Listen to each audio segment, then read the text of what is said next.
உங்களுடைய தேசிய மொழி என்னன்னு கேட்குறாங்க.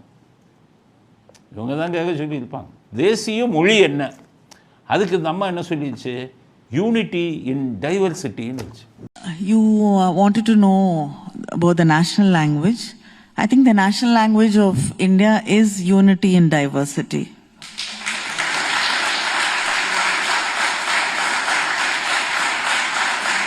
உடனே அங்கே இருக்கிறவங்களாம் கைதட்டுறான். அவனுக்கும் என்னமோ சொல்லுது, யூனிட்டி இன் டைவர்சிட்டி அப்படின்னா வேற்றுமையில் ஒற்றுமை. அதுதான் இவங்க இதுவான் தேசிய மொழியாம். என்ன சொல்லியிருக்கணும், எங்கள் மொழி வந்து தமிழ் மொழி, மாநில மொழி. எங்களுக்கு தேசிய மொழி ஹிந்தி தான். ஆனால் நாங்கள் எங்கள் மாநிலத்தில் இருக்கிறோம்னு அதை படிக்க விடாமல் குட்டிச்சவராக்கி, எங்கள் அப்பா காலத்துலேருந்து குட்டிச்சவராக்கி எல்லாத்தையும் முட்டாளாக்கி வச்சுருக்கோம். ஆனால் தேசிய மொழி ஹிந்தி தான், நாங்கள் படிக்கிறதில்ல அப்படின்னு சொல்லியிருக்கேன். அதுதானே உண்மை. யூனிட்டி இன் டைவர்சிட்டி ரொம்ப தமிழமையாக பேசுகிற மாதிரி பேசிட்டான். பார்த்தீங்கன்னா அவ்வளோ பேரும் வாழ்த்து சொல்கிறான். எதிர்க்கட்சிக்காரன் அம்மா பயங்கரமாக பதில் சொல்லிட்டீங்கிறான். ஒன்றுமே புரியல எனக்கு என்னடான்னு. உங்களுக்கும் புரியாது. என்ன அந்த வார்த்தை என்னென்னா, அந்த வார்த்தையை யார் சொன்னதுன்னா, ஜவஹர்லால் நேரு டிஸ்கவரி ஆஃப் இந்தியான்னு ஒரு புத்தகம் எழுதினார்.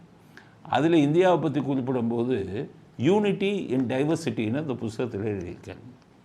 அதில் தான் என்னென்னா வேற்றுமையில் ஒற்றுமை. அதை காப்பி அடித்து இந்த அம்மா சொல்லிட்டாங்களாம், யூனிட்டி இன் டைவர்சிட்டி. உதிக்கிறான் திமுக காரன் போகிறான். எப்படியோ பேசிட்டாங்க. பார்த்து பேசுனதுப்பா டிஸ்கவரி ஆஃப் இந்தியாவில். அவர் சொன்னது நேரு சொன்னதுக்கப்புறம் இந்தியாவில் பல இதில் யூனிட்டி இன் டைவர்சிட்டின்னு அத்தனை அரசியல்வாதின்னு சொல்லிட்டான். அந்த காப்பி அடித்து யூனிட்டி இன் டைவர்சிட்டின்னு சொன்னதுக்கு நம்ம குடும்பத்துக்கே பெருமை, நம் தமிழ்நாட்டுக்கே பெருமைங்கிறாரு ஸ்டாலின்.